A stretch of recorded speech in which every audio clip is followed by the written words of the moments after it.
Hello, Dr. Joe here of the AskDrJoe.org and the 2020from.com. So, did you know that your skin, your hair, and your nails, they can be a window to the health of your blood? Those three organs can provide a nice lens into looking into what's going on in your blood. These are some of these weird symptoms that your doctor may not have discussed with you, and I'm going to be sharing them with you in this very video. 5 weird symptoms of your skin, your hair, and your nails that will reflect as to whether you are iron deficient, if you've got iron deficiency anemia. That's what this video is about. But before we go into the 5 symptoms, the 5 weird symptoms of the skin, the hair, and your nails, of iron deficiency anemia, well, I need to do a quick plug, and this is about my book. This is my book on managing high blood pressure with lifestyle approach. Links to get the book right below this very video. So, 5 weird symptoms of your skin, your hair, and your nails that will reflect as to whether you've got iron deficiency anemia. Let's get into it. What is symptom number 1? Well, symptom number 1 is thinning hair. Hair loss, okay? Hair loss? Hair loss or stunted hair growth, okay? So, let's look at why this happens. Well, the first thing to note is that your hair needs oxygen to grow properly. And that's the key phrase, grow properly. You need plenty of oxygen, plenty of nutrients for the hair to thrive. Without oxygen, then of course the hair is not going to thrive. And of course, when you have iron deficiency anemia, it means that your iron levels are low. So low iron means you won't be making enough red blood cells. And of course, you need the red blood cells to carry oxygen to your hair follicles. And if your hair follicles are starved of adequate oxygen, the net result of that is you end up with stunted hair growth or frank hair loss. Okay, frank hair loss. So you go into the shower, you're washing your hair, and you see clumps of hair in your hands, and that can be quite irritating. Or you come out of the shower, you dry your hair, and you comb in the hair or brushing your hair, you end up with clumps of hair in your comb or your hairbrush. Now, if that continues, then you may end up with some alopecia patches on your scalp. So that is something for you to work on. If you're losing a lot of hair, you need to make sure you check your iron levels. So that is symptom number 1. What is weird symptom number 2 of iron deficiency anemia? Well, symptom number 2 is dark circles under the eyes. Dark circles under the eyes. It's also called panda eyes, okay? Panda eyes. So let's explore how this symptom comes about.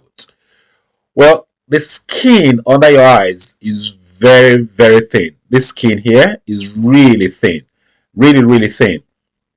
And thinner skin means that the skin in that area is more susceptible to pigmentation. So changes in pigmentation will become more apparent in this very area here, the skin under your eyes. Plus, the skin under your eyes is extremely sensitive to UV radiation. So, when you expose yourself to the sun, this skin here is more susceptible to the ultraviolet rays that are coming from the sun. Plus, of course, we know that low iron causes poor oxygen supply to the skin. That means that any change in pigmentation is going to become highly expressive. So you have a combination of all of these factors. This combination will mean that pigmentation under the eyes will become more obvious over time. So when you have dark circles under your eyes, also called panda eyes, you need to check your iron levels.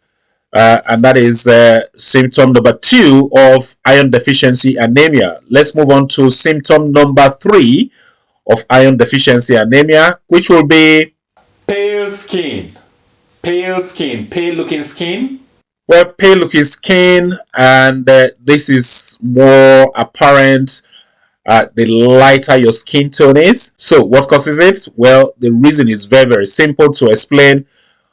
When you have low iron, it means that you're going to have poor blood supply to the skin, as blood will be diverted to vital organs. So vital organs like your liver, your heart, your kidneys, your brain, they need the little amount of red blood cells that you've got in circulation than your skin. So that diversion of the blood to the vital organs will deprive your skin of sufficient red blood cells, and that will show up as very pale looking skin. So that's symptom number 3. Let's move on to symptom number 4 of iron deficiency anemia, which will be brittle nails. Nails that split easily. Brittle nails. Brittle nails, like you can see there. Okay, your nails, they split easily because they're quite brittle. Why is that? Well, the same reason. Poor oxygen supply to the nails, so the nails are undernourished, which means they're going to lose their integrity very easily. And that will represent symptom number 4 for iron deficiency anemia. Let's move on to symptom number 5, and that is itchy skin. Skin irritation. So itchy skin, but here's the key phrase here, and that is that you have to have the itchy skin without a rash. Okay, without a rash.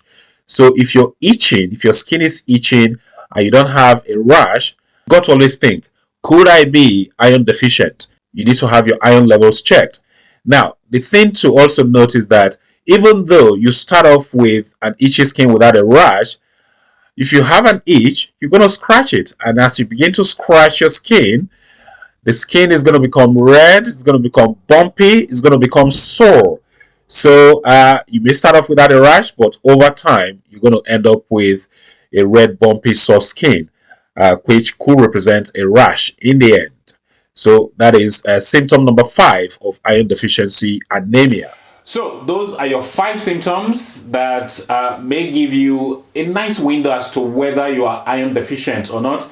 The idea behind this video is that if you are experiencing any of those symptoms, then it might be a good idea for you to exclude any possible iron deficiency anemia. That is the point of this very video, because some of these symptoms, they're not necessarily exclusive to iron deficiency. So it might be a good idea to exclude that and then consider any other pathology that could be responsible for those symptoms. So I'm hoping that you got some value from this very video. If you did, please give the video a thumbs up. Please like the video, and also please share this video with your friends, with your family, with your colleagues. If you've got any questions, any comments regarding the content of this very video presentation, go ahead, leave your comments or questions down below. And also don't forget to go to askdrjoe.org. Over there, you may show your support for the channel as well. I think that's about it for this very video. Until next time, well, this is Dr. Joe signing out.